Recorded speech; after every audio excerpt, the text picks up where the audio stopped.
Good evening, everybody, and welcome to the Tactical Devils. I'm your host, Jarvis Cocker, and with me tonight I have Stu Woolley as my co-host. Yes, we won the game 3-1 against Southampton, but it didn't look good. It didn't look good up until I think the 83rd minute. So, Stu, what's your initial thoughts on the game? My initial thoughts were how refreshing football is. When you look at the way Southampton played, look at the way the likes of Fulham are playing, Brentford, Brighton, Bournemouth. You know, these are mediocre teams in the past. They've just suddenly turned into well-organised, well-drilled, very, very good football teams. And a team that comes to Old Trafford, irrespective of where we are in the league and how our form has been for the past 10 years, to come with 6 points on the table and put a performance like that against us, a very, very competent and incredible performance when you consider where they are and how they were shipping goals, leaking goals, weren't able to score. Real breath of fresh air for football. And I think football won today, actually. Manchester United won, of course, and we're all buzzing, but football won. And a lot of us here who come in and tune into what me and you talk about, Jarvis, are purists. We love football. Yes. We love Manchester United, but we love football. We love everything there is about football. And I think tonight for the purist, I think for tonight, if you were just a genuine football fan, you'd have been applauding Southampton off. My lad was there tonight. He's just phoned me on his way back from the game, and he was saying that, you know, first half, the frustration levels, second half, there was a lot of dead football from us again, wasn't there? Even Ahmad, to an extent, as well as he played, offered little at points.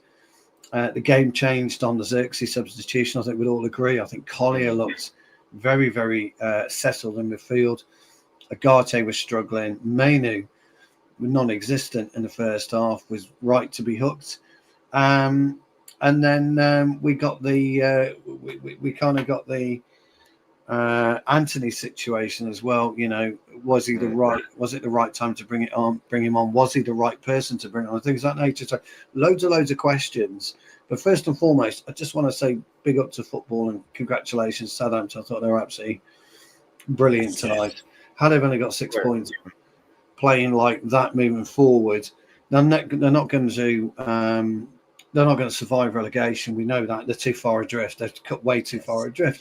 But they're going to score more points, I think, against the teams in and around them and beatable teams. So it'd be great to see them. I thought Tyler Dibling showed flashes of what he's done, but I was absolutely mesmerised by the winger. Dibling, was good. I've never even heard of his name. Yeah. Never heard of him. The little 20-year-old winger. Yeah. Never heard of him. And I think he gave Yoro a bit of an issue. We know that. We could tell that. And I think Yoro's thinking, Jesus, thank God, why didn't you take me out this night earlier? Luckily, Sulemana. You're talking about Sulemana, the fast, pacey. Luckily, he couldn't score because he broke the line half a dozen times tonight, and he was good for it as well. He watched his onside. Standout performance for Southampton was him. Also, Walker Peters. Wow. A different level of defender. Knew how to play Ahmad. Knew how to play Antony. Different level of defender. Every time Ahmad and every time Antony got anywhere near him, he stood them up. Did you notice? He just stood them up, made them stand tall, made them think about what to do. That's the art of defending, which is absolutely brilliant.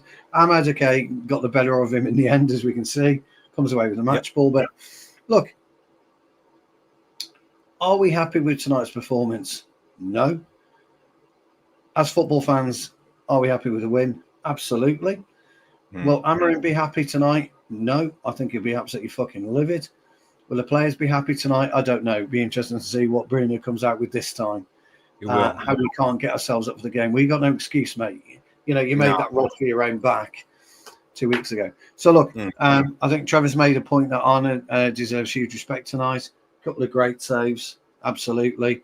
I thought Delict sensational tonight. Martinez back to a little bit of inconsistency again. Really strange the way that Martinez played. A difficult one. Yeah, he wasn't quite at it. So look, could Southampton have come away, at 80 minutes? Were we all thinking Southampton are going to win this 1-0? Probably. Did they deserve to win it 1-0? Actually, you couldn't argue against it. So look, I'm absolutely delighted we come away with it. We've moved up to the head United to 12th, I think, in the league, and we got Brighton, haven't we, on Sunday? Then we've got Rangers. Then we've got Fulham. So we've got teams now in and around us. So we could push up and maybe, depending on how results go, finish next weekend in around the 8th spot in the league. I think, well, that's stretching it, but theoretically, maybe not. No, I mean, you just don't know. I mean, I talked about that for a reason. I talked about Brighton. I talked about Fulham, Bournemouth, Crystal Palace for a reason, because excuse me, on normal occasions, those teams would give you a gap and let you win. They're not doing that this time. They're not losing, or if they are losing, teams are losing and around them, so nobody's moving. It's been very, very static. If you see, we've been hovering around 13 place now for 6-8 weeks, 9 weeks. We haven't really moved from that area, and that's because not that we've been not picking up points, is that teams in and around us aren't moving. If you take a look at the table, Stu, you see here we are sitting in 12th at the moment, 26 points. If we win the next game against Brighton, we will be on 29. We go to 11th. So we go to 11th. We go to 11th. And if we beat Fulham, if Fulham don't win, we could go above it. This is how tight. If we win against Fulham and Brighton, the new two next games, we will be in the top 10. But I don't know. This is something to be happy about. It isn't, but then when you look at where we are from the top 10, nothing is insurmountable moving forward. You get to 30 points. You got Bournemouth, Villa, City, Chelsea, all within striking distance. It's crazy, but we've got to go there now. We've got to make sure that we start showing a little bit of consistency. Overall, though, what a great game of football.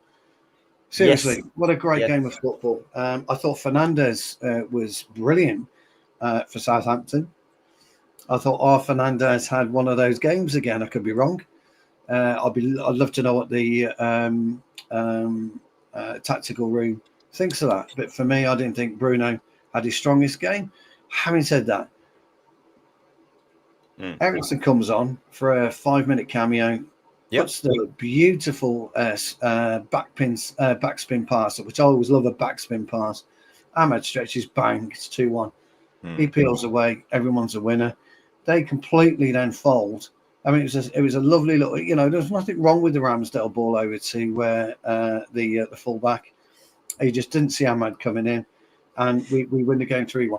And that's where we will come to all the details of all of these situations. I have the clip, guys, and we will run through it. So it will be brilliant. I just want to say hi to the people. Lots of people tuning in. Yeah, there is people watching at the moment. So we have Lilis in the house. He comes in and hit the likes. Jay United is in the house. Big up, Jay. Good to see you.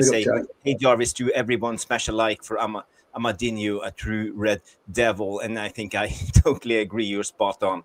Amadinho. Is that what we call him now? Not Amadonna, like Maradona. Well, it always goes to the Brazilian Inho, doesn't it? Well,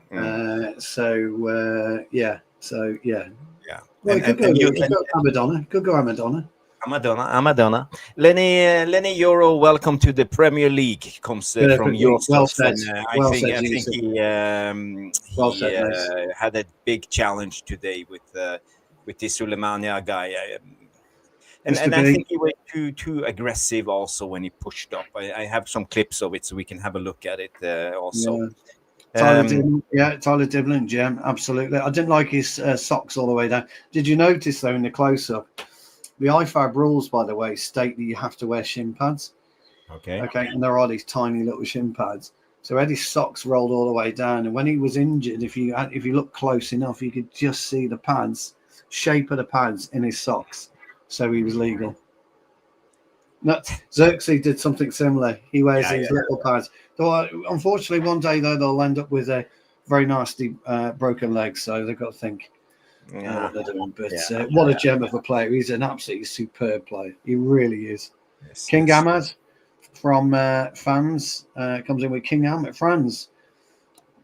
King Franz Mupora, that's your name. Sorry if I'm stating your name, but the Franz. Get another ball in there, pal. Get another ball in there.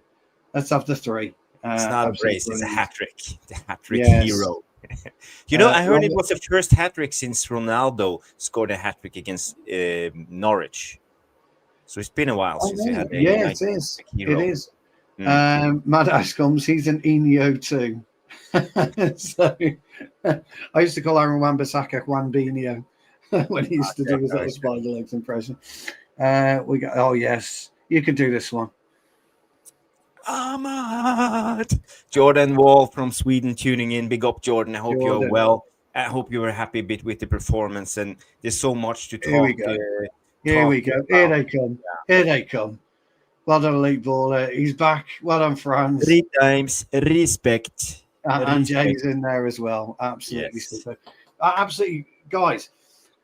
Brilliant for watching. 65 years so far. It's absolutely great. If you could all smash the like. If you're on Twitter, if you could come over to YouTube, just to smash a like, just to help the channel, we would be eternally grateful. So great to see everybody. Great to see everybody. Oh, yes. We have the birthday boy in the house. Alien Tenno, Peter. I'm going to change glasses for him. Oh, I will play my. You give him a ring. Oh, come on. Anyway, happy birthday. It's Pete's birthday. Alien Tenno in the chat. So we'll just give him one quick line of happy birthday to you. Happy birthday to you. Happy birthday, dear Peter. Alien Tenno. Happy birthday to you. Happy birthday, Pete. Big fan of Jarvis is Alien Tenno. So please wish him all the best in the chat. I don't know if I'm allowed to say your age, Peter, but I will do it anyway. Congratulations. You can't say that. What? Shouldn't I say 22. He's 22, isn't he? I heard. 22. Happy birthday. All the very best. And this is vitamin C, before anyone asks. This is some Earl Grey tea. Sorry, I'm sorry, everybody. Earl Grey. You have to do it like this, son. You have to get your finger out. I'm afraid. Yes. No, you can't be clumsy like that. No. You've got to get the finger out. It's that's how you drink Earl Grey. By the way, talking about mugs, today I ordered on the Temu. You know Temu. I've never used it, but I understand it. Yeah, I ordered a couple of mugs with Tactical Devils on it, the logo. So yes, that will be brilliant. So I'll send you the link. So maybe you can order one too. Yeah. So I can get one. Happy birthday, Lillis. We missed Lillis's birthday. Oh, congratulations, Lillis. I want to another song, but happy belated birthday, happy birthday, Lillis. Yes. Thank you. And especially Lillis is such a supportive guy. He's such a great guy. Always in the comments in the non-live section after every show, 1 minute after we end, he leaves a comment and it helps out the algorithms. So superb, Lillis. Thank you. Alien Tenno rents in Trev. You slag. So if for anyone who's English and knows Gavin and Stacey, that's what he's saying there. You slag. Correct me if I'm wrong. That's Gavin and Stacey. Yeah. It's a very popular show. Well, it used to be. It doesn't happen anymore. So, Stu, I want to go back to the game. We have done our comic part of the show. We have sung our songs, congratulated people. I'm appreciating that all of you are here. So, guys, let's go into the game. The facts from the game is clear. Let me just go down here. I don't know. Okay, let me enhance it. There we go. Okay, this is the momentum from the game. So we are in red, they are in blue. So you see, they had the most of the momentum in the first half. They played a decent first half, and we were dreadful. Uh, Besides from the 60th minute to the 26th minute, so we had a 10-minute cameo there in the middle of the first half when we had some chances. But Southampton were the better team in the first half, and in the 43rd minute they scored on a corner kick, yet another corner kick. We will come to it. I have the pictures. We will analyze. And you see here the momentum of the second half, especially when the subs came. I would say from the 55-minute and outward, Yeah. we started pressing, and it wasn't undeserved that we it was deserved that we got the equalizer, and at the end we had the two other Ahmad goal, and we won the game. So quite happy with that. Our ball possession was 59% against 41. Not unexpected. Southampton were going to play direct, and we were forced to try to attack and hold on to the ball. We had 23 shots. They had 13. We created 5 big chances. They created 1 big chance. So those are the facts from the game. Let's go to the first clip. Let's see what we have here. I have to just check it because I have like 10, 15 small clips. Oh, it's the first big Garnacho chance. So let's just share it, and we can have our talk about it. Let me just move the speed to 0.5 and play ball. So we play out from the back. Martinez has the ball. He plays it up to Masraoui. Masraoui plays the ball along the sideline up to Højlund. And you see here, Højlund makes a brilliant move, lays the ball back, and then make a clear move in behind, full sprint. Good winger play, and he creates some space. He comes on the side of the 18-yard box, make a cut back to Garnacho, and Garnacho, I don't understand why he didn't score that chance. It's a big chance. So what are your thoughts on this play? What I like, because I was really critical about Højlund's performance today. I think he was dreadful. You see him again and again, his movement, it lacks clarity in my mind, and the clarity that lacks makes it hard for his teammates to know where he wants the ball. It comes down to his lack of understanding in his run. And he sprints 5 yards, he stops, start jogging, you run straight. Sometimes he drop deep. Once in the blue moon, he makes the diagonal run. So I think his lack of clarity is his biggest problem at the moment. Do you agree, Stu? I do. First question I've got is, what is he doing there anyway? Brilliant piece of play, let's be clear. But what is he doing there anyway? Because the number 9 should be where Garnacho is. But, he took it well. I think the movement between Matari, Bruno and Højlund in this particular phase of play was very good. It was nice, intricate passing because you're in a difficult area. There's very little space to manoeuvre, very little space to work. Now, look where we are before we stop. Stop it there. The defender's got 2 yards on him at all times. At all times. He's really good defending, actually. But what he does, he loses sight of Højlund. So if you play it on just a little bit till you get the foot race, stop it there. He's absolutely right. He's looking for the ball, but you need to look where Højlund is first. Because you're when you're a defender, where you are there, your only concern is the player. Because the ball can't score by itself. It needs a player, it needs a man, it needs a physical touch. So he should have been looking the other side to see where Højlund is. And if he was clever, he would have run slightly directly, if I'm being honest with you, in front of Højlund and use the old tangle the foot. And then go up like that and say, oh, he's just run into me. But he didn't. Now, keep it playing. That's where Højlund gets the nod on him. When you're looking over your shoulder for a ball, stop it there. When you're looking over your shoulder for a ball, you're not concentrating on your footwork. So you're not at full pelt, you're not at full tilt. Højlund's not the quickest, but it just give him that extra 2 yards that he needs because he's concentrating on what he's doing. Okay, Højlund's concentrating on the run. He's hoping, or he knows, that Bruno's going to deliver. So he's in. So not great defending from the Southampton guy. Stop it there again. This is where this is the problem for Garnacho. He's got to push it from the outside of his foot.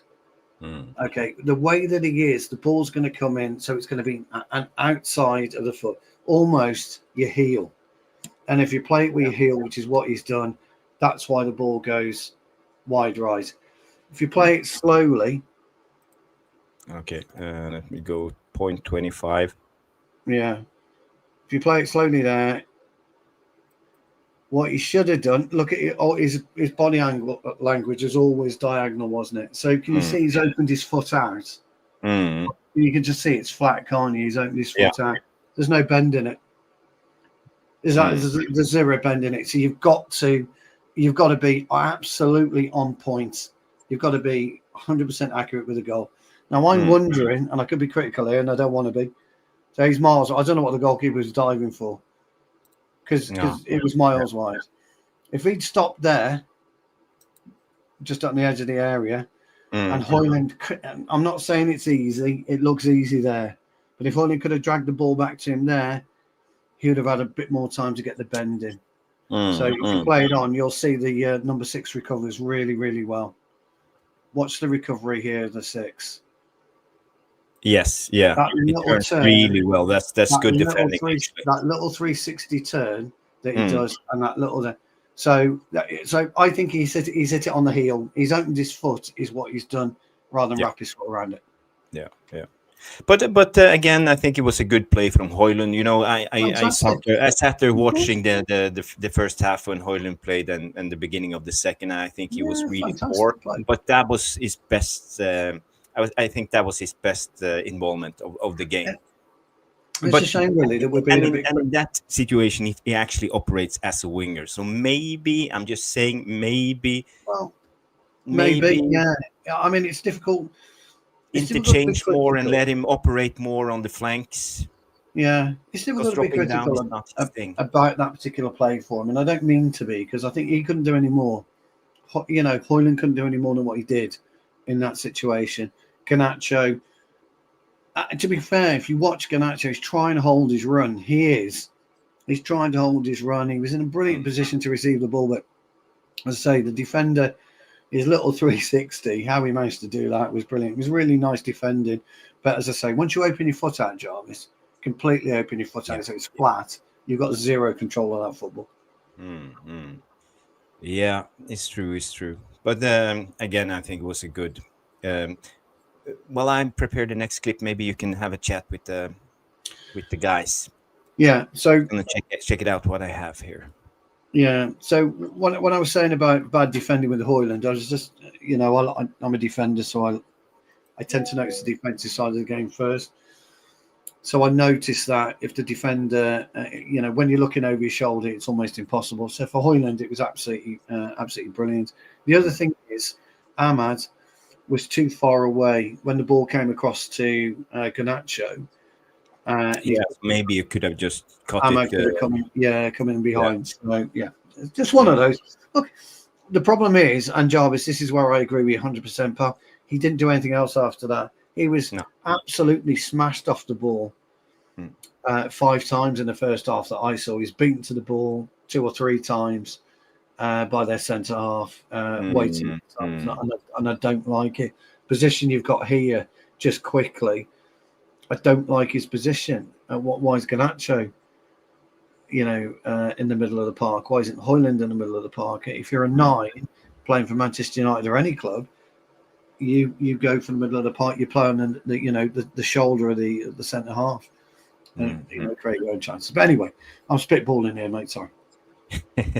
That's okay. So we have these chances. What I think we lacked, especially in the first half, was deeper runs from the 2 central midfielders, because when we struggled to break down the so-called low block, because they defended in a 5-4-1 formation, and they did, and the same as we do. And you see here a brilliant run from Kobbie Mainoo, and I wish we could do this more often. If you look at Mainoo here, coming in with the deep run from the central midfielders. This is actually a big chance, but it comes from a brilliant movement from Mainu. Let's just try to play it a little bit slower because it's a short clip. So you see Mainu in his movement, and he sees the pocket and he sees the space. And Bruno, he knows Bruno is capable of passing those through balls. So it's a big chance and it's a good run, but that's what I miss when it comes to Ugarte and Mainu. Maybe more third or deep runs coming in from centrally. It was a lovely run because it was a nice little stop and turn. So Mainu was facing the wrong way, stops, turns, and he's away. And because he did that little shuffle, it enables him. It's going to sound daft, everybody, I know, but it gives you a yard, maybe even 2 yards, because you stopped and you shuffled a little bit. Then you've made your position, and then you're gone. Nobody picked him up. And if you go back to the beginning of that, Southampton were not in the world's worst defensive position. No, they're a little bit wayward. They weren't in the world's worst. You've got Garnacho, but two can come across really to pick up Garnacho because the ball's never going to get to Ahmad from that position in a million years. And Six has got absolutely no chance. He's got no chance. He's in fact, I'm going to give him credit again. If you watch the way that I can't remember who Six is, if somebody could tell me who it is for Southampton, please. But if you look at him, Six Walker Peters. No, Walker Peters is number six. Yes, number 6. Who's that guy? Let's check it out. It's a central midfielder. Is it Harvard Bellis? Yeah, Harvard Bellis. Yeah. On this occasion, he doesn't panic, and you can teach this, but it's very, very difficult. Stop it there. Where he is, he's relying on 2 things. He's relying on, first and foremost, if the shot goes in, I'm relying on picking up the rebound. Yeah. Secondly, I'm going to take a gamble. That's the second thing. I'm going to take a gamble and not sprint to try and get to tackle Mainu, because a number of things will happen. A, I could mistime it and give away a penalty. B, although I'm not really concerned with Garnacho at this point, I will be concerned with Garnacho again. Or C, Ramsdale and what's his name? Yeah, Harvard Bellis. Yeah, Harvard Bellis could take Garnacho out. So there's two potential penalty issues. But what he doesn't do is panic, because he doesn't panic, and Garnacho's asleep, and he is asleep. Let's be honest. Yeah. And he wins the ball. Yeah. Doesn't panic. Look, there you go. Out we go. Thank you very much. Next. But what I also like about this, if you take a look at the fullback Walker Peters, how he orientates himself. Look at him, watching. Now he's turning his head, full control on Ahmad. He knows where he is. Knows exactly where he is. Yeah, and sometimes we see players like, for example, Dalot and especially Dalot totally loses his orientation when he's in the box and lets go of his man. And Martinez also have had tendencies this season, losing his man, the orientation of where the opposition players are. But this is good defending from Walker Peters, I would say, also at the same position. 100%, Jarvis. I talk about it a lot, don't I? Yeah. I always talk about, don't I, using your brain, using your eyes and your ears, because those are the ones that show you where you are on the pitch. And I thought Walker Peters, okay, people can say he got caught cold for 2 of the goals. All right, fair enough. It is what it is. But he's been solid for 89 minutes, 83 minutes with both Ahmad and both and Antony. So I thought Walker Peters was brilliant. I thought they defended excellently. Southampton. I thought they were a real nice unit. So, but again, it was a really good point that you make, and a good piece, and a little shuffle by Mainu gives him that little extra space, and then he's away, isn't he? Gets his head down, and he's away in between the two. But again, people will say, "Oh, it's a miss by Mainu," or Garnacho's missed. It's actually good defending as well, Jarvis. It is. So now we're going to talk a little bit about one of the biggest problems, especially in, well, I would say the first 60 minutes when Leny Yoro was on the pitch. Leny Yoro against Sulemana, I think his name is. So Leny Yoro, I think he was too aggressive in a lot of situations.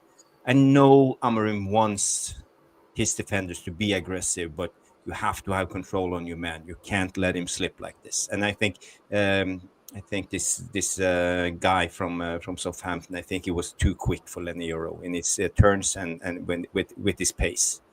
And Leny Yoro, he couldn't keep up. I think he was in for a shock today. So let's just play it again here. You see, he totally overcommits and loses his man. Yeah, so two things on that. First and foremost, our good old Sulemana knows exactly what space is in behind him. Now, you can't see it on here, so he's clearly looked at some point and made a decision on what he's going to do. So it's almost a flick stroke dummy. Yeah. Is what's done him. So Yoro's done there. Even if you are as quick as Sulemana, you're not going to close the gap. It just isn't going to happen. It will always maintain. In this case, he's quicker than Yoro, so we increase the gap. But normally, if you're the same speed, Kyle Walker, for example, the gap remains the same because you're running at the same pace. So you're not just going to. You're just not going to close the gap. Yoro, what he should have done there was pushed him at arm's length. Yeah. So you don't run into it. You just hold him at arm's length. So you touch it barely on his back. So he's then got to make a decision because if you just try and spin off, you've got his shirt. So you're saying here he shouldn't sprint all the way up to him. He should no. Put your arm out. Keep it at arm's length.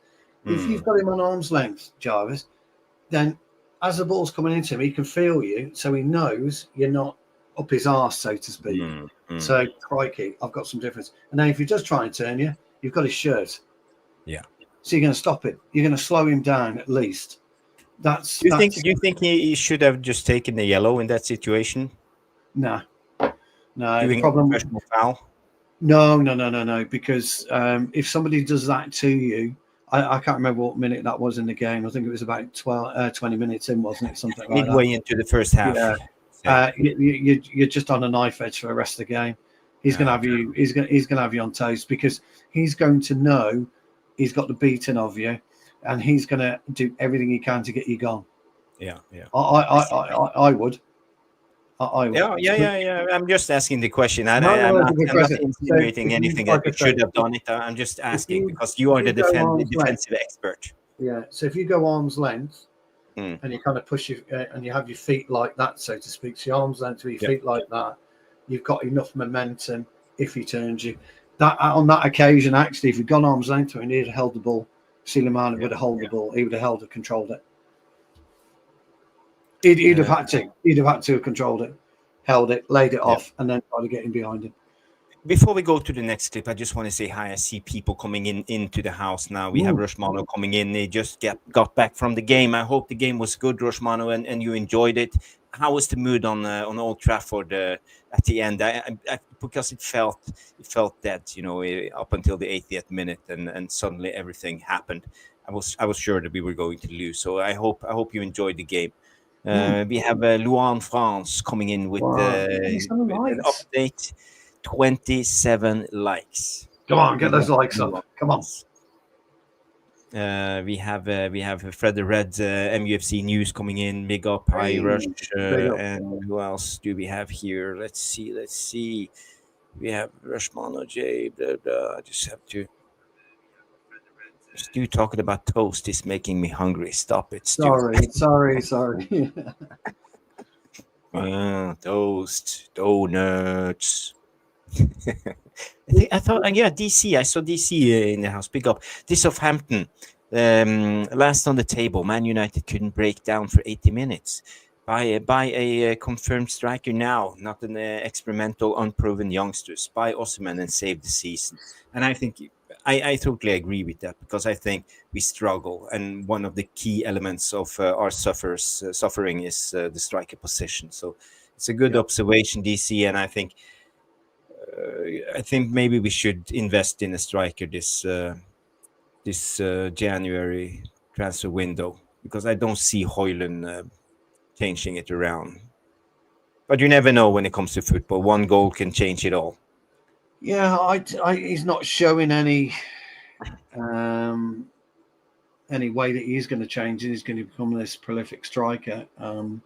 He's just got to do better. He's just not in the position. He just isn't there. If you look in the second half, I'm sure he'll show Bruno's chance.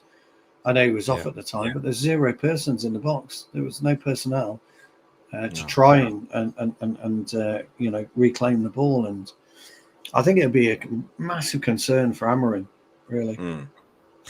Talking about Højlund, this was one of the most clearest situations when you can see that he's not up to it. Højlund, there's a long ball coming up from Onana. Here you see Højlund. You should put up a better fight than that. He's giving up way too easy, giving up possession. He should put his body in between the ball and the defender, and at least make it difficult for. I think was it Bednarek who was pressing Bednarek, him. that was. Yeah. That was terrible. But again, Stu, we see. I've seen this. I don't know what to call it. The star formation. How you try to block the ball. Højlund jumps out like this. He's not. He needs to put his feet on the ground and stand his ground. It's called stand your ground. But he's jumping up like this. Yeah, one of the worst positions that a defender has to deal with is that position. So that's kind of your bum, so to speak. Yep. Those are your legs, and that's so you're down squat like that. So you can take the ball in, and then your defender's got a real problem. Now you can poke your foot through the leg, but the ball won't be there. It'll be on his left or his right foot. So if you do poke the ball for your leg, the attacker's going to go over, Jarvis. Just going to go over.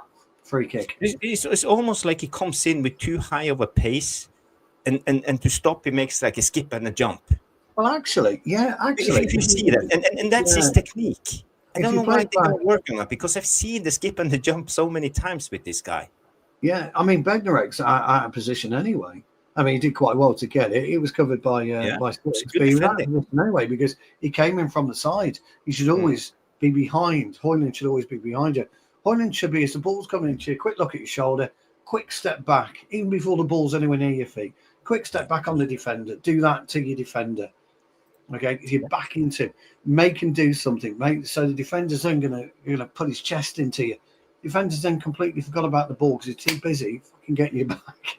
But the little knock you've given to him. Højlund's a strong lad. Then you wrap your arm around the back of the defender like that. You push it behind you, grab hold of his shirt. If the defender's got anything about him, he's got the side of your shirt anyway, Jarvis. Yeah. It's always the side. It's never the back. It's always the side. And people always say to me, Stu, why is it the side? Because Jarvis, if you're right behind me and I've got your left-hand side shirt, right? If you go right, I've got you. If you go left, I've got you. It doesn't matter which way you go, I've got you. And that's the idea, is that Højlund wraps his arm around. You grab the kind of the side of the shirt again. You use that as an attacker for leverage. Yes. So if I've got that shirt, then I'm trying to eat my way out of it, but I'm holding you down at the same time. So that's what shirt holding is about. People think. Well, we saw it in Højlund's first game, his debut against Arsenal. He did it. The penalty situation. Yeah, people think that. Yeah, people think that pulling the shirts, it's you're just pulling the shirt. You're not. You're using it for a variety of different reasons, and a lot of it as a forward is for to get some kind of leverage against your opponent. A defender, you want him to come back into you, but it makes it really hard because if you're not taller than him and he's maybe taller than you, or you're the same height, it's difficult for you to get up and above him to get a header in. And he knows that because all he's doing is just backing into you. Do you remember Fellaini? Fellaini was Yeah. brilliant taking the ball on his chest, wasn't he? And he used his body, he used leverage to take the ball on his chest all the time, and defenders, it was really, really difficult for them. So Højlund's got to learn how to back in properly, and how to really protect that football. Xerxes, wow, completely. I'm sure you've got examples of Xerxes, but the second half was so intense, especially at the end. So I'm not sure if I have any good clips don't worry. of Højlund, but maybe I have it. Don't worry. But Xerxes in particular, what I was saying was he was brilliant. Xerxes on occasions, and a lot of good centre forwards will do it. They'll almost turn to the side slightly and stick their foot out to get hold of the ball. So there's a little bit of distance. The legs are open. There's a little bit of distance between the defender and the actual ball, and then he's then banking on either the defender to pull him over or defender to push him back up, which I know sounds a bit daft, and then you can get hold of the ball that way. So, I mean, for me, I love a good, I really enjoy that battle on the weekend when we're playing, but Højlund doesn't seem to like it for me. No. He doesn't want that battle. Troy Deeney will always tell you. Troy Deeney used to know which type of defender he was going against. If it Maguire, he'd always want to fight him, and he liked a fighter. Deeney loved a fighter. Obviously, Troy Deeney loves to fight. Yeah, he didn't like somebody like Van Dijk, who wouldn't want to get involved with him, and so he had to think about it. Højlund doesn't. I don't think Højlund knows what he wants. Really, I think he hasn't mastered that. It's a good comment from Yala. He should have. Yeah, he should have. Yeah. But I saw someone else mention something. It's not in his instinct, and this is where I think the biggest problem lies. I agree. I think they feed him with a lot of information, and you see he tries something all the time, but it's very unclear in how he moves, and it makes it difficult for both his teammates and for himself because he's not actually doing the right things. He's just doing it halfway. He kind of semi-sprint, diagonal, stops, jogs a little bit, looks uninterested, and suddenly tries to be interested, but then it's too late. So it's too late. Yeah, that's right. And he needs to open his eyes during the game and kind of read, and he should be constantly studying his performance, constantly looking about, why wasn't I there? What was I doing there at the time? What fucking dragged me there? Why wasn't I here where I should be? It's just constantly studying. I agree, Stu, but for me, I try to be careful not being too I know.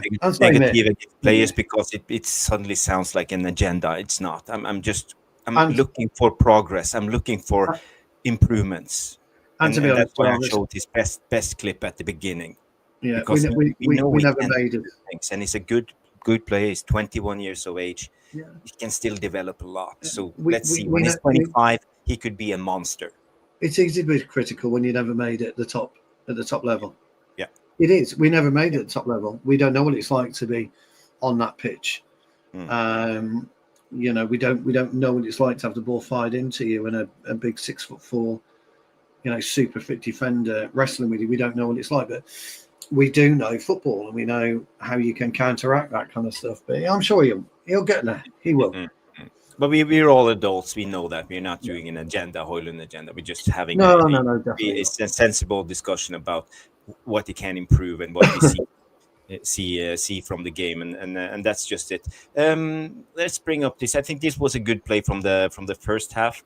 From a tactical point of view, I just want to show you this because we talked about the wing back. This is Ahmad, who is the wing back. We have Garnacho, who now have drifted over to that side and plays as the number 10. You have Bruno, the other number 10, coming in, and here you have Ugarte. So people be setting up overloads and not even triangles. We are setting up diamonds, and this gives us a lot of options. So if you see here, you clearly see a diamond shape in how we set up, and it makes it difficult because Southampton, they defend with 1, 2, 3 guys. You have the fourth here trying to get involved in the situation, but it's tough for them to overcommit and drag all the team over to one side when they defend. So it gives us an opportunity to overload this area, and then we get it fully in control. I just gotta slow it a little bit down, 0.5. So you see here, you have the triangle going, and the diamond going all the time, and now we have dragged them over to one side. They create space centrally here for Bruno, and it's not the best of finishes. Hoyland is in the way, but I like what I see. I like the tendency of how we play. Yeah. Do you know what I like about that? And you know me, pal. I'm always looking at the defensive side as well. You'll laugh at this. Take it right back to the very beginning where you had it on. Where are we? When we're looking, stop there. So the diamond is in shape. Yeah. So that's fine. So Bruno doesn't move for a start. So he just stands still. Your defender here, closest to Bruno. All right. Moves into the edge of the area. Yeah, moves into the edge of the area. And the other defender to his left moves in the middle. Watch him point to his mate to tell him to pick up Bruno. But he's closest to him. You don't always have to go out and get you and go into your natural position. If you turn your head, watch him point to Bruno. Watch him point. No, keep going. Watch him point. Watch it. There you go. Pick up Bruno. He's just ran away from him. He's just fucking run away from him. Bruno stood still, and then the ball. I'm sorry. I know, Giles. I'm sorry, but you see what I was getting at? Brilliant. I didn't see that. That's a good information. I want to see that again. He runs away and runs away and then blames somebody else. Bruno stands still. He hasn't moved. Bruno hasn't. And look at them. They're all three. They're overloaded here now. They don't need to be here. We go through. Bruno receives the ball. Yeah, Bruno's thinking, wow, this is brilliant. It's Hardwood Bells. This is number 6. Yeah, so it's terrible. Terrible defending. Terrible defending, Jarvis. You don't need to be there because there's enough playing around it. But anyway, it was an unlucky shot. It came off Hoyland, as you say. It was an unlucky shot, but it was nice movement actually, and that's one of the times that Ahmad held the play nicely. He didn't rush the play. He held the play. Garnacho made the fake move. So once he moves into that spatial area, you've got to cover him. You're absolutely right. Yeah. Once our good old friend Harwood, whatever is it, moves and leaves Bruno. Bruno's like going, "Thank you. I'll stay here." Takes the ball and we're away. No, lovely bit of play. Yeah. This is one of the biggest chances from this first half. We have 2 more chances to show you guys, and then we go to the goals. So we won't spend too much time on this. Yes, come on, Charles. Let's get to the goals. There you go. We're on the transition. You see here Garnacho on the ball, and Hoyland is holding the width. I think it was a good play from Garnacho, but again, very good play. Unclear. Where is Hoyland? What is Garnacho doing? I think there's a big chance, and I think they could have done a lot better. It was a clunky phase of play, that wasn't it? Yeah. If you look at Hoyland's position right at the very beginning when the pass comes in, he's in your favourite position, by the way. John, look, he's in your favourite position, pal. He's just not ready for it. Yeah, he's just not ready for it. So, now, watch Garnacho, and he doesn't know what he's doing. But number 7's following him right behind him. It's almost like a snake. He's following right behind him. And when you follow a player right behind you, you're never going to get a tackle him at all. So I think Garnacho knew he was there, and hence that's why he started to do his weave and run, because you always try and stay in the line of the player. Yeah, I was just find it quite strange how number 7 allowed that to happen. Do you see what I mean? He's just following it's like a snake, isn't it? This is weird. What are you doing? You don't want to touch him. You just want to stay close. Stop there. Oh. Again, I don't want to be critical. Bring it back again. Bring it back. There. What are they doing? They're in line with each other. So you've gone from Garnacho defending in a snake system to... Sorry, I'm laughing, but it's kind of comical. So Højlund doesn't know where he is because he can't see behind him. Now, Southampton are actually in a pretty good position, but all Højlund had to do was actually just take a step to the right and move in and block all three of those fuckers. Yes, but let's analyze Højlund again. Yeah. What should he have done in this situation? Look at his movement. First of all, when we start, he drops down. He wants to receive the ball, but I think it's a misplaced pass. I think they're trying for Højlund, but Garnacho is there intercepting it. So, but in this situation, let's now, for example, what should Højlund think? Where should I move? I would have gone diagonal right. Obviously, we can't see what's going on in front here, but I would have gone diagonal right. And the reason I would have done that is because look at which way Garnacho is playing. You see, there is Walker Peters. So yeah, but you've got to do something with these. Yeah, you've got to do something with these two central defenders. So these two, do something. Get in between them. Go offside, straight offside, but curve your run. You were talking about curving the run last week. Mm-hmm. You remember you were on about curving the run. Curve the run. Curve back on yourself so you're moving away from Garnacho. You're taking at least one of those. Yeah, you're taking at least one of those defenders with you, pal. But he doesn't, so... And he sort of ends up in nothing. And when Garnacho goes back... Yeah. Because now he's got problems. This is what we've been talking about, because the runs from Højlund is his line. Yeah, it's straight. Yes. How easy are you going to make it for the defender? It's so easy to defend against him. It's a piece of cake, Yeah. And as you play that on, you'll get even more frustrated. Stop it there again. Why has he gone left? I would have gone right and taken all three of these out. I just walked into all three of them. Why wouldn't you? He's on his way to the right, and he changes his mind. I know. And do a little shimmy, and then goes to the left. Why just when you walk in front of three of them? And because what he's done, he stopped Garnacho's natural movements, and we're in trouble anyway. Yeah. It's a shame. I know we're not digging him out, by the way. We're just making a point of what he could have done. Let's go to the goal. Let's go to the goals. Come on, let's get excited. Yeah. So I don't know if this is the best position, but let's just play it. What I see here, Stu, is really bad defending on the first post for me. 100%.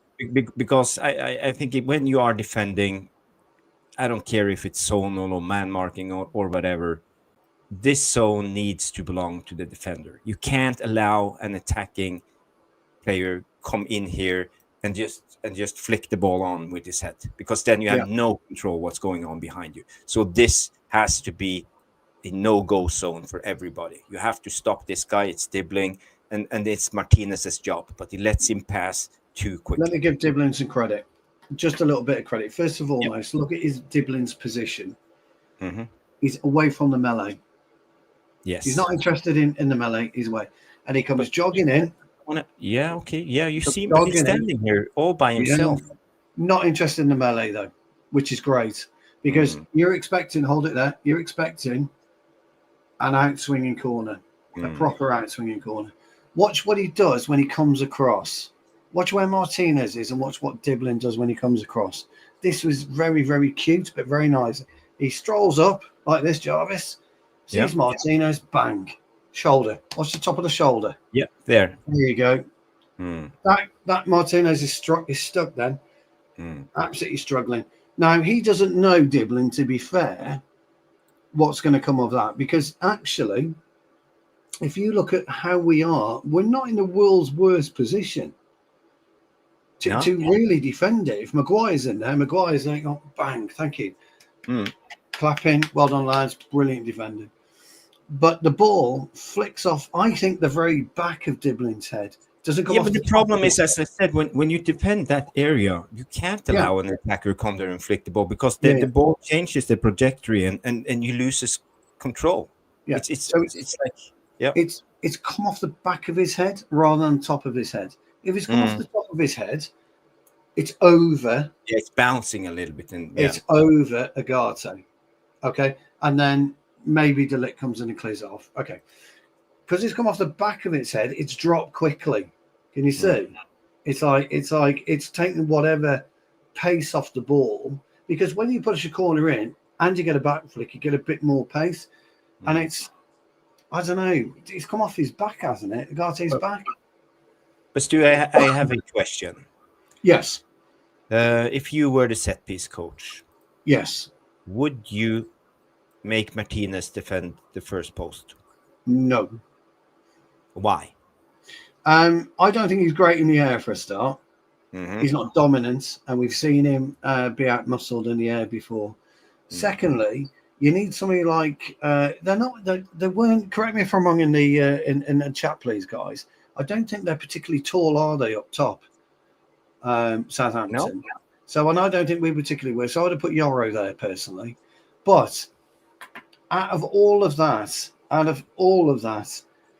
Dibling is still got the freedom of Manchester in that particular area. He's just got the freedom of Manchester.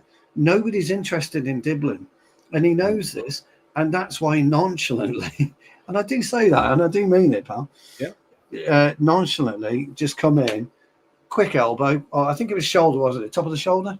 Yeah. He almost kind of bumped into the back of his shoulder, didn't he? And he's pushed. You're gonna unsettle a rising Martinez. But Martin, what I'd like to know is, though, why didn't Martinez know he was there in the first place? Because if he did, and Martinez looked behind him, he looks at him. He knows he's there. Why didn't he go left? Why didn't he step one stride left then, Jarvis, and block his way? He's watching the corner, and now he turns his head. He looks at him. I didn't see that. Thank you. I didn't see that. So my question then is, why is he come out too late? Yes. Why does he come out too late then? That's brilliant $1 spot. million question. I didn't spot that. Brilliant spot, Jarvis. Sorry, mate. I didn't spot it. Brilliant spot. I didn't realise he'd looked. In that case, I'm infuriated by him, because that's criminal for a defender of his quality. It is. But I just want to show you this, because this is interesting. Have we got the slow motion there? Did he come off his back? This is interesting, because this is in the beginning of the second half. Okay. You know, they scored in the 42nd minutes of the game, right before halftime, and this is I would say the 50th minute. So let's say in playing time, 10 minutes after. So now we have a corner kick from Southampton again. The ball comes in.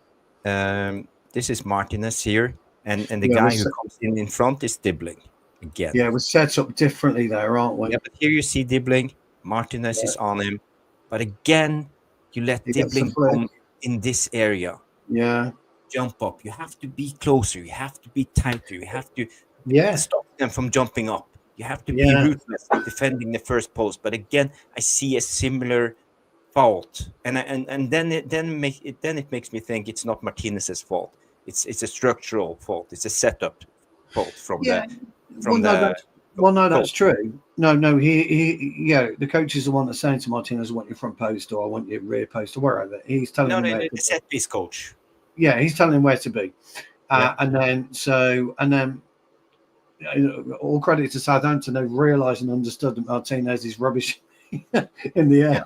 So, and they put on a decent lad who, you only need a flick on a corner sometimes and then go anywhere. We've seen that before, haven't we? In any league. But his movement again, Dibling's movement is really, really good, because he starts to go to the byline, then he stops and he pushes himself out wide, and Martinez just wasn't alive to it. Yeah. Great points. Great points. It is great points, mate. I think we need to be a little bit critical of how we defend corner kicks. We have seen this before, and the same mistake keeps repeating itself. Yeah, we're not great, are we? No. You're right. There were two poor corners, but we got away with it at that time. We were slightly better set up. If you look at it, we were more boxed, weren't we, rather than lined. So we were slightly better. Yeah, we were. That's only a small consolation, pal. Yeah, it's not. Okay, So one of the first big chances we had in the second half, we came on, we did some subs. So who was it that made the Big the trouble comment at the about? Yarla Marmeen household. Big trouble. Oh, The dog's after him. keep that quiet. Keep that quiet. Who was it that had a comment on Amarim? Yes, from Jay. It was a great comment. He said Amarim is our backbone. He makes good subs, knows who to take off and bring on. He's such a good manager. I'm enjoying his system a lot, and I think that's spot on because his in-game management, his Excellent. subs, and you could see it. It changed a lot of things in the second half, and he subbed on. Antony from the beginning of the first half, second half, he subbed on Xerxes in the 53rd minute, Collier in the 54th minute, and I think when that happened, I think the game changed. Yeah, 100%. And if you want to go back a little bit to the momentum of the game, see here. I think you might need to press your. I think your mic's playing up again. Oh. I need to buy me a new one. Okay, do you hear me now? 1 2 1 2. Check. 1 2. So here you see this is the 55th minute and onwards. After the subs, it changed. So he changed the game again with great subs. Xerxes, Collier, and Antony. And then after a while, we put on Eriksson and all the other guys. But for me, I think Xerxes was the game changer. He was superb tonight. Can you explain why he made such an impact coming on? Yeah, he held the ball. He used his height and his strength. He held the ball well. He lost it a few times, but he held it up. What he made it was difficult for the centre halves of Southampton to win the ball. And, they couldn't dispossess him easy. He was difficult. He was a problem. He was big, strong, gangly. He's got fucking brilliant feet. He's got really, really brilliant feet. He can take the ball down. He can do lots of intricate stuff with it. But what he does, he's a menace. That's his problem. He's a menace. So when you got an easy outlet like Højlund to play with, you're always going to pick the ball up. Xerxes doesn't give you that option. Xerxes says, I'm having the ball, mate. Even if he passes it back, it doesn't matter. He changed the game by his willingness to fight and run with the ball when he had it. Try something a little bit intricate at times. Little back heel here, little back heel there. But he was powerful with his running. He was very, very skillful at times. His passing was on point. He passed out to Amma for the first goal. He won that, made the movement, passed it out to Ahmed. He completely changed the game by his physicality and his real dexterity and his vision with that football today. Completely changed the game based on those. Those centre halves hated it. I think they probably thought, you know what, it'll be okay. Xerxes, it'll be okay. Wow, no chance. He gave them a real lesson in centre forward play today. And centre forward play isn't always about scoring goals. It's about being a brilliant outlet for a team. Getting the ball out. You fucking hold it until we get there. And he did. And if we can't get there, can you just run with it? And he did. Two of the main attributes for a centre forward. But I think yes, you said I think his link-up play is really good. How his ability to hold up the play, hold on to the ball, and make things happen. Because I think we struggled in the first half. We struggled because when we are on the attack, as we saw on the clips, we were able to keep the ball and play up on the Ahmad side, but doing it centrally. Do you know we were non-existing? Do you know if Ahmed got, if there was a mixture of scorers tonight, Xerxes comes out with man of the match. That's how good he was tonight. Yeah, I also think so, and it's good. We have, but I think he's starting to. I think he came on against Arsenal. He had a brilliant game, and now I think he should be in the starting 11 from now on. in front of I him. think he's found it. Do you know? Somebody asked me a couple of weeks ago when he got hauled off against Newcastle. That's going to be it for Xerxes, isn't it? I said probably be the making of him. So, sometimes you need that embarrassment, don't you? You need that fucking low, so low to turn around and think, well, I'm either going to quit, I'm going to rise properly. And the fucking kid's risen. Yeah. He's risen brilliantly. I'm so pleased for him. I really am so pleased for him. If he got goals to his game, we potentially got a bit of a gem there, Yeah, he's hesitantly. Potentially. And then not many weeks ago, we all wanted him sold. But if he could, no, of course we did. We weren't happy. No, know, there was rumours he wasn't happy. He gets hauled off at Newcastle. But look, maybe, just maybe. 1 second. Just maybe, guys. I mean, I don't know this for sure. Just maybe Harry Maguire got hold of him after that and demonstrated to him the difficulties he's had for the last 18 months and how he's come back. I was just saying maybe Harry Maguire got hold of him after the Newcastle game and said, look, buddy, don't worry about it. I've had 18 months of it. But those fans will still support you. You can come back from it. I did. You can come back from it. And now we know. Shows a bit of characters, coming in and actually turning it around. And now he's just improved. He turned down and moved back to Serie A after getting booed off against the horrible first half against Newcastle. Yeah, it shows a right set of balls, Jarvis. Shows a right set of balls. The mentality of the player, I think it's right. I think he has the right mentality to play for Man United. I think he's demonstrated he has. He'll go home tonight. His head will hit the pillow. That's if he's got a pillow, because he's got one hell of a head of hair, hasn't he? Bless him. But ultimately he'll be quite happy when he walks into training tomorrow. Why wouldn't you be? Mr. B comes in and say Højlund is one of those Mexican show wrestlers on the pitch. Just need like one of those masks and some spandex. Yeah, brilliant.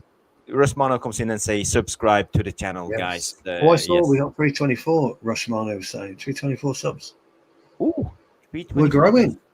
That's great. So we need how many more? We need 276. Then we are on 500. So there you go. 176 more subs to reach the goal of 500. There you go. Jarvis, that was the quickest D in history. No, he's gone for someone else, dude. My box of tweets was all out. The Xerxes humiliation was the smartest thing Amarin has done. Yeah, I totally agree. If you bear in mind, if you remember years and years ago, guys, Jose Mourinho, he'd do 3 subs in the first half if it meant putting a rocket up some players' arse. So he's done it. He's done it. I just want to show you this. This is a big chance from the beginning of the second half. It was when Højlund was still on the pitch. Let's go for it. Just go to press play, check the playback speed, 0.5, all set up and play. So it's a brilliant ball there. I think it's from Ugarte to Bruno, and this is a really good attack. It's like the old-fashioned Ole Gunnar Solskjaer counter-attacking, because you see the movement and the opposite movement. You see 2 guys running there, and I think it was a really good transitional play. Yeah. So, because we have a lot of runners and diagonal runs, and in this instant, I think Højlund is doing the right thing. He did. He pushed out the diagonal. He pushed his player. Yes. Yeah, he pushed his player. He runs in this direction and drags the defender with him. Yeah, he drags his player. And we have 2 runners here coming in the opposite diagonal, and Bruno going this way. So the movement in this is brilliant. We make it so hard for the defenders to know where to run and what area to defend. 100%. I'd like to see, as you run that on, as you play that on, I'd like to see Bruno get in front of his defender there. Rather than cut back. I'd like to see him get in front. But ultimately, it doesn't really matter. In this, he should have been in this area before. Yes, he should have crossed him. Crisscross. I'll call it crisscross. I do. And then you either get a chance like that, which Bruno created, or you get a free kick, which again is in a decent area. It's a really good good distance from goal. But I think Amorim is extremely pleased. There, with that's this- where I do the this crisscross. attack. There. Yes. Well, Rich is in the house, by the way. We got Rich. They're turning around. They don't know what to do because of there's so much movement going on in every direction. We got Rich. If you get a chance, Rich has got his channel, RD United TV. Me and Jarvis have appeared on there a few times. If you get a chance, check him out. Yeah, do that. Big up, Rich. Big up. He's a good lad, Rich is. Again, one clip on Yoro's struggles against the Sulemana guy. You see here, Yoro actually just getting beat on pace. Yeah. But you have to get his body in and slow him down. You know, Yeah. if you're up against, Stu, I don't know. I had never seen you play, but I guess you're not the quickest player on the pitch. But I know that you're a big lad. You're strong. So it's about getting contact. Yeah, it is. It is. He was very clever there, Sulemana, because Slows it down and turn on the exactly turbo. right. Yeah, he slows it down and puts on the afterburner. But when he's actually on the byline, that's when the throwing line, should I say? That's when he's got to be in row Z. That's when he's got. That's when you got to take it. And you kind of 55, 56, maybe 60 minutes into the game then. So you take the booking. But he should be in there. He should be in the boards there. Yeah, because it's never a red. No, But it but looks I like like he him. tries. I like that Sulemana. I loved his. He looks like he tries to drag him down, but he can't get a hold of him. No, I can't get a hold of him. He's too. It's like I say. Once if you're similar speed to a player, if he's got 2 yards on you, you're not catching him. Just isn't going to happen. And so, if you were Leny Yoro in today's game, how would your feeling be after this game, and how would you analyze the game for yourself, and where can he improve? I'd be looking at my positioning, and I'd be asking for a sprint coach. Sprint coach. Yeah. Because if you are playing somebody like him, you're playing somebody like Lamine Yamal at Barcelona, you're playing somebody like Ahmad, you're playing somebody like Carl Walker, you're playing somebody that's absolutely explosive. I need to be explosive over 5 to 10 yards. A sprint coach can help you get that power. You need that power over the first 10 yards because once you get up to speed, then you're fine. And that's what I would get a sprint coach in, and I would look at my positional play. I would look at why I allowed him to receive the ball. I knew where he was going. Why didn't I try and, if I was a bit quicker, I could have maybe angled my run slightly different so I could have got there at the same time and cut him off. There's a few things you could actually do. So I would look at my sprinting. The trouble with Leny Yoro, he's a big lad. He's a tall lad. He's gangly. So he has got the potential to be a sprinter. You don't have to be short and stocky to be a sprinter.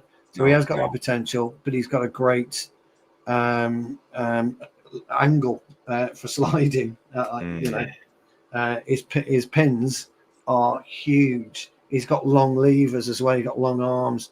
So if you can get a little bit quicker, if you can get a bit pacier, he's a good defender, and you just use your brain a little bit more. But I would have been touch tight on him all times. Touch tight. That's what I would have done with him. I wouldn't have let him have 5 yards free and allow him to run at me, because if he pushes the ball quickly and I'm on the back foot, I'm never going to catch him, because I'm never going to turn and catch him. It's just not going to happen. He's just going to go past me like a train. But when you look at this situation, so sorry for interrupting you. I just want to Yalim Almin says he's short and fast. There's a proper Speedy Gonzalez right there, and for me, I think he reminds me this Sulemana or what's his name? Sulemana. I think he reminds me of a younger Sterling. Yes. The way he runs. Yeah. Because and you know it's extremely. I played my amount of games as right back, and you know it's hard to beat up against pacey players like that. It's really hard. It's tough. It's not easy. 100%.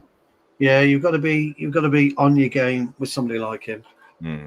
But I just want to point out this to you. If you see here, I think the distance here maybe should have closed it down and never let him turn in the first place. I Yes, think that's why I would have been touch tight. that's where it all went wrong. Yeah, that's for why me. I would have been touch tight on him like that. Mm. But actually, Yoro was okay to an extent. He was good. But that's when he slowed it down. If you go back, watch Sulemana slow it down just slightly. He's good there. He's all right there, He Yoro. made Leny Yoro felt that he were in control of the Yeah, situation, but he weren't. he is. He's okay there. And that's where you got to use your strength. Mm. So then he Then slows you it have there. to put your body in. Yeah. Then he goes, it's too late. Yoro Mm. slows as well. Yoro hasn't got the pace to get back. So that's where you got to hit him. As soon as he slows it down, bang. Yeah. But look, it's easy to say, isn't it, when you're not actually, when you're not out there. So.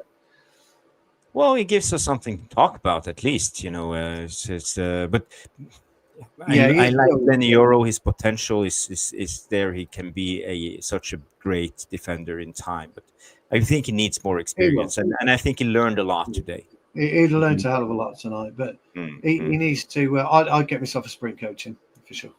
Yeah. So now to the biggest chance of the whole game. I don't know if you remember the Antony slide in front of goal. Let's just add it here. Oh. So this one, yeah. Let's see here. It's a good play. Bruno plays Garnacho.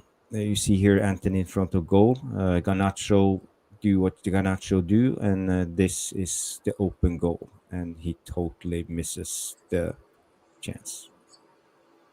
I have this from another angle, so you see it better. Just gonna slow it down. There you go. So, Antony. I don't know. I don't know. I don't know what to say about that. Buckled in his left leg. If you look, it was slightly behind him there. His left leg buckled, but I don't know.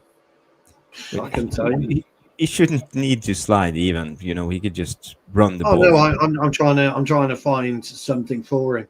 I can't, so I'm using his left leg. I think his nips, it's his studs. Maybe his studs is not long enough. No, I don't know. I just don't know. I don't know what he was doing. Oh, that has to be like an 0.8 I'd love to know what on the XP.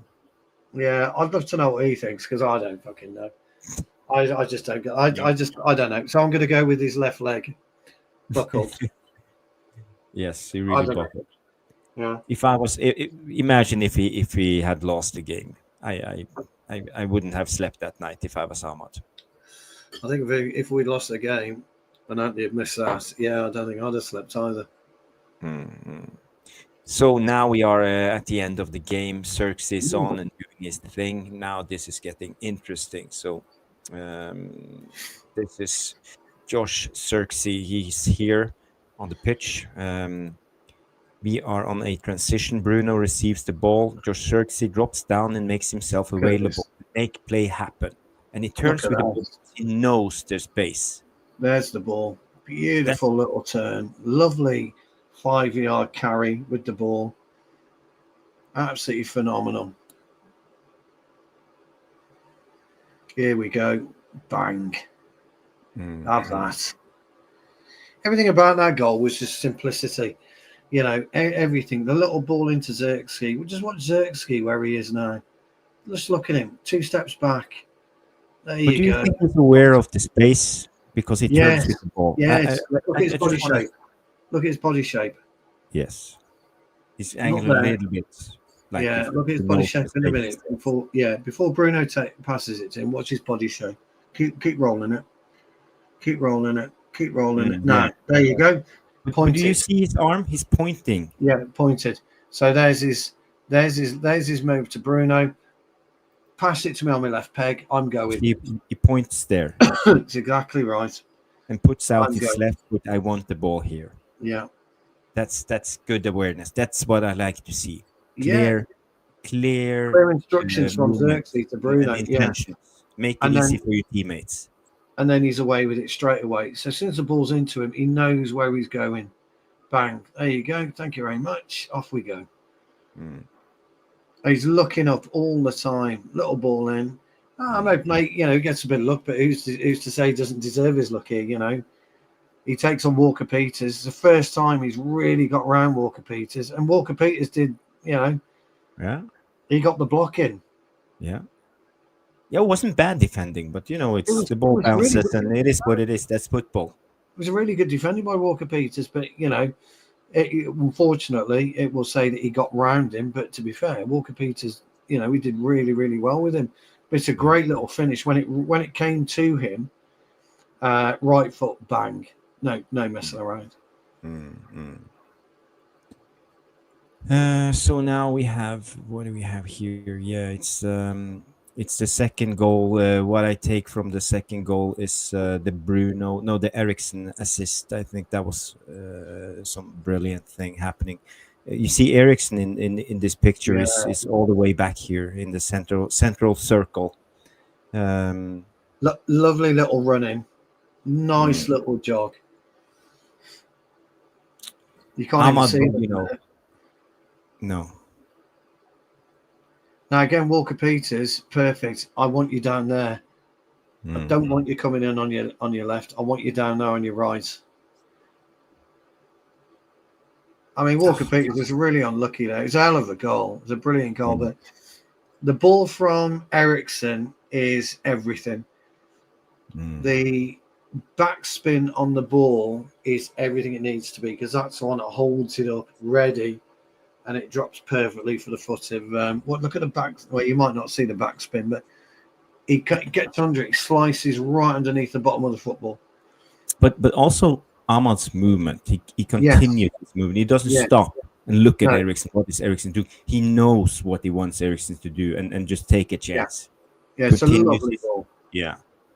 And also when you see here, Antony is not dragging himself back into this space. I think Antony is aware that Eriksen is coming. It's almost like he's pointing.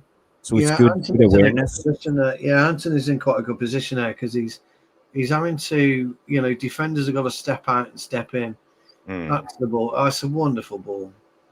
It's a great strike. It's a great goal. Yes, let's see the ball again. You can't see this enough. It's quality. It's absolute quality. Just full of backspin. It's just perfect. It's good, Eriksen. Don't forget, Ahmad's taken it over his shoulder, similar to the City goal. The ball's come over his shoulder, and it's a wonderful goal. Ramsdale had no chance. Walker Peters again defended brilliantly for that. Yeah, I think he was a little bit unlucky, to be honest. He was unlucky. He's been unlucky twice there, Walker Peters. But And Lillis agrees. He thinks Eriksen's assist was fantastic. Absolutely tremendous goal. Jordan Wall comes in and says Xerxes changed the game, got a start against Brighton. He hold up the ball well. Højlund can't, and he has to be stronger. Has to be stronger. Yeah, absolutely. Good observation. Yeah, I think I agree. Where did Trevor Wade go? He's gone to sleep. He's gone to sleep. Okay, Craig is 11:45. Bloody hell. Ooh. Yeah, because Routinator is in the house too. Yes. Comes in with the question. They say, "This is for you, Stu. Can anyone tell me what Højlund's attributes are?" Well, it's a good question, because it's a difficult one to answer. Actually, I think when he's confident, his finishing ability is pretty good.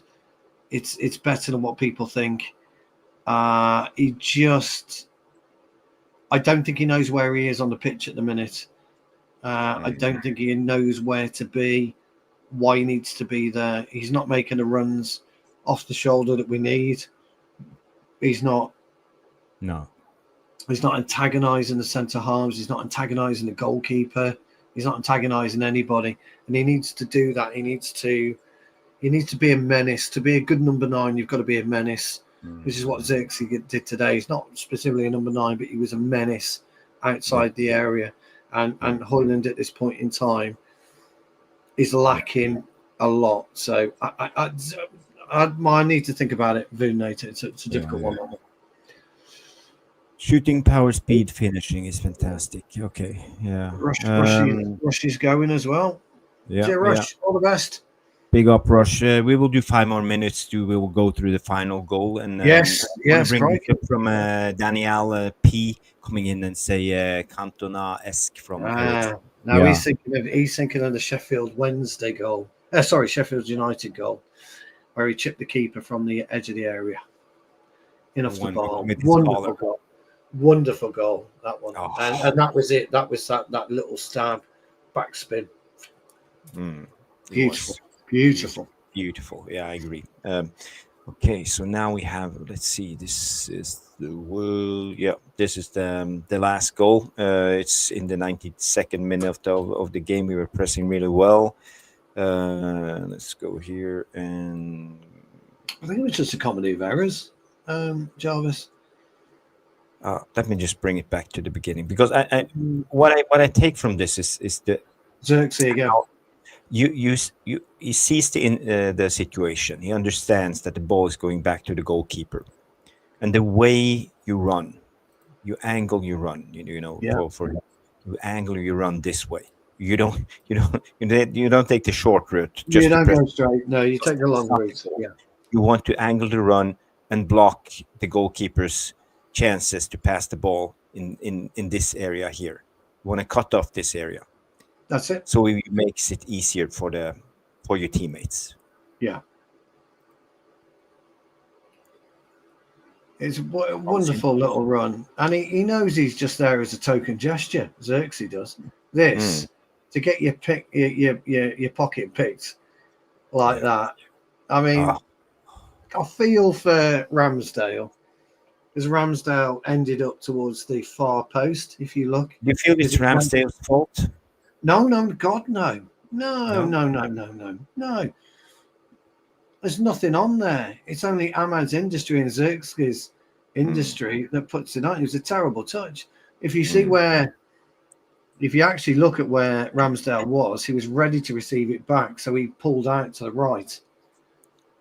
Okay, I have to watch Ramsdale. Watch Ramsdale. Forget everyone else. Watch Ramsdale. Yeah, he wants to come here. He wants to come here and be available. There you go. Look. There you go. Look how far out of his goal he was, because he's waiting for the ball to come across. So it's not Ramsdale's fault. It was just a poor piece of play, really, from Southampton. But, at the end of the day, they put so much effort into the game, they were probably running on empty at that point. Yes. The game the game was done. Ahmad had come to life at that point. And when he comes alive, he's unstoppable. He's fucking unplayable. And he proved that at City, Jarvis. When he got those 2 late goals. The penalty incident and the late goal. He scores again today. All of a sudden, bang. That's it. He's got blinkers on, horse blinkers, and he's away. And he becomes unplayable.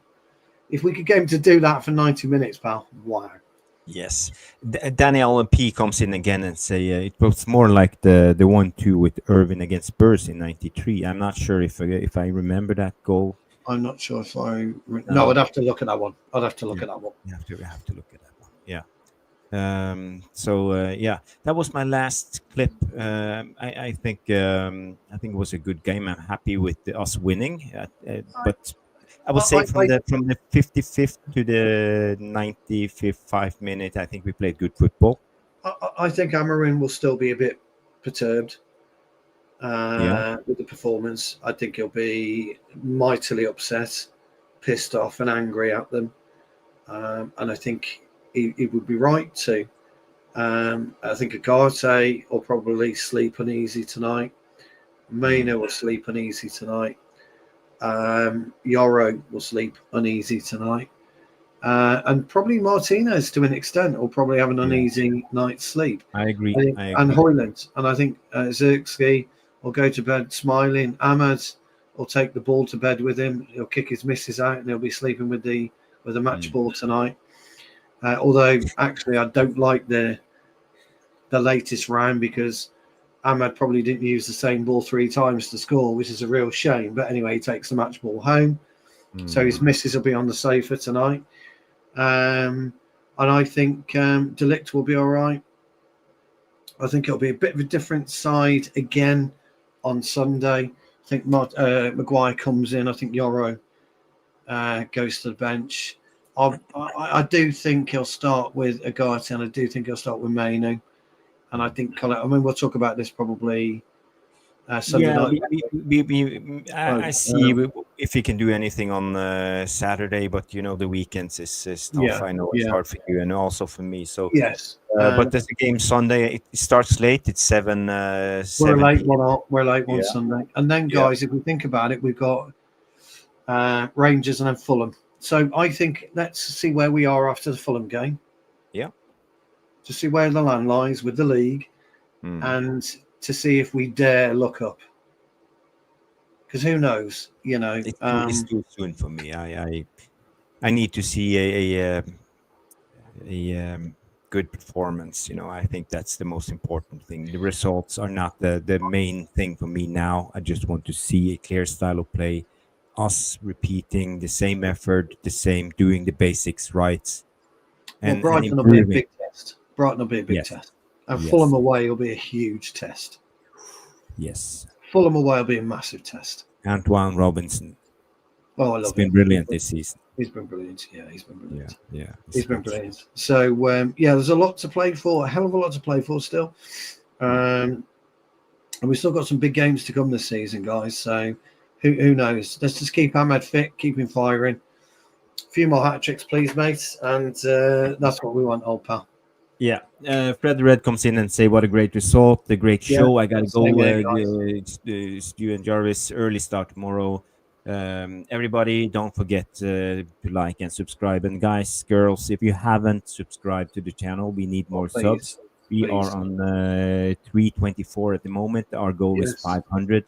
So please give us a like. We will be doing this tactical match reactions after every game. We will do the Jarvis's Corner on Mondays. We will try to have interesting guests as we had this Monday with Keith Hackett. That was a brilliant show. Did you see the retweets, too? Yeah, I did. I did a bit of a thank you, Keith, as well, because he was absolutely brilliant. So we're hoping to have Phil Marshall on Monday, by the way, guys. Ex-Manchester United footballer Phil Marshall. We're hoping to have him on. So think about any questions you may want. But we're going to get him to talk about old school football, and we're going to try and get some stories out of him, aren't we? Yeah, we want all those Roy Keane stories, and we want some Roy Keane stories. Yeah. And next time we've got Keith on, we're going to ask him, obviously, about results and matches of that weekend. But we're going to delve into his history with Maradona. And if you love Maradona, we're going to try and get some Maradona stories. Imagine. Well, I still can't be, I said to Jarvis, he's been refereeing Maradona. Yeah, you spoke to somebody who was on the same pitch as Diego Maradona. Oh. It's unbelievable, isn't it? It's unbelievable. So we have DJ Superfly in the house. Superfly guy, big up the DJ Superfly guy. J United coming in, nice one, Jarvis. To everyone, and NAS M87. Also, make sure to comment after the show. It's please, guys. Great work. Yes, that will be important. Leave a comment. Give me your man of the match. I want to hear who was your man of the match on this game. I know, obviously, Hamal scored a hat-trick, but there was other players who stepped up and did great performances. So, how about we ban Ahmed then from being man of the match? No, people can write whatever they like. Leave a comment, and I will at least answer all of you. That's yes. You're good at doing that. I'm always late to do it. Yeah, but that's okay. Daniel P comes in as a newcomer. Great channel. Enjoyed Keith Hackett taking down Thank the current trend. Yes. I hope you've subscribed. Thank you. Brilliant. And lower class Brummy just Googled Phil Mars was a youth player from around 2006. That's absolutely right. That's true. He played with the likes of Gerard Piqué, Jesse Lingard, Pogba, all those guys in the. Was that around Cristiano Ronaldo? Time, that type of thing. Ben Thornley, that kind of thing. The reason he didn't really progress with the club was he was injured. It was an injury that broke his leg. That stalled Phil's career. So, but he's a great guy, and he will come brilliant on. guy. Yes. He's a great guy. Mm. We might get him to relive the Roy Keane wage slip story again because I love that story. Now he has so many stories. We He will does, hear them yeah. all. So it will be more focused on all stories on Monday. Oh, So one quick question. yes, Did we miss Diego Dallo today?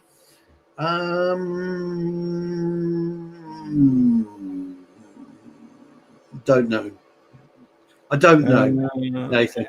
I'm leaning towards no, but I don't know. Because I don't think he's been terrible. Sulemana, I think as a right wing back, Mazzari would have been there, wouldn't pace.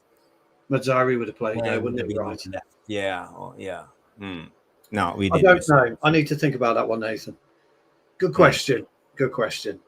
I need to think about it.